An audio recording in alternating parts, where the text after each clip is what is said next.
ভয়াবহ বন্যা কবলিত দেশ।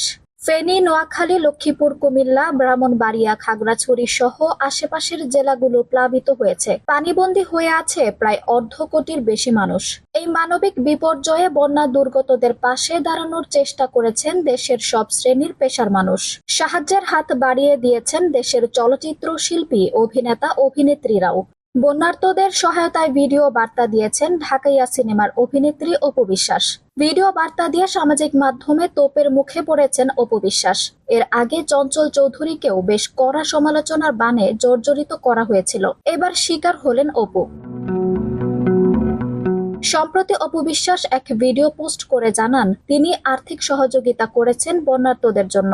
ভিডিও বার্তা পোস্ট দিয়ে অপু তার ভেরিফাইড ফেসবুক পেজে লিখেছেন, দেশে আকস্মিক বন্যায় অসহায় হয়ে পড়া মানুষের জন্য আমার পক্ষ থেকে ছোট্ট একটু উপহার। দেশের বিভিন্ন অঞ্চলে লাখ লাখ মানুষ পানিবন্দী হওয়ায় মনটা ভালো নেই।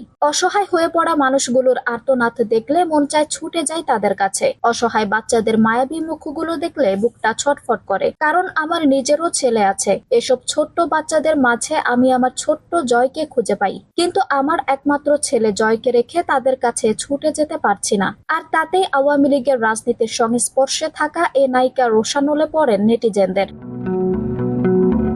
তার এই কথার সূত্র ধরেই নেটিজেনরা মন্তব্য করে ক্ষোভ জানাচ্ছেন। কেউ লিখছেন, ছোট্ট জয়কে রেখে সারা দেশে ফিতা কাটতে পারেন আর বন্যার্তদের কাছে যেতে পারেন না, এসব ভণ্ডামি ছাড়েন। কেউ লিখছেন, আপার অর্থাৎ শেখ হাসিনার সঙ্গে ছবিগুলো কেন সরালেন। কেউ লিখেছেন, দান করেছেন সেই জন্য ধন্যবাদ, বাট যে বাটপারি করেছেন সেইগুলো মানুষ মনে রাখবে। কেউ কেউ শেখ হাসিনার দোসর বলে যেমন তকমা দিচ্ছেন অভিনেত্রীকে, কেউ বা বলছেন সুবিধাবাদী। এছাড়া অপুর সেই পোস্টে শত শত কমেন্ট পড়েছে যার অধিকাংশই নেতিবাচক। অনেকেই তাদের ক্ষোভ ছাড়ছেন এ নায়িকার উপর। এর কারণ বৈষম্য বিরোধী ছাত্র আন্দোলনে নীরব ছিলেন অপু বিশ্বাস। আঞ্জুম হক আরবি, টাইম নিউজ ডেস্ক।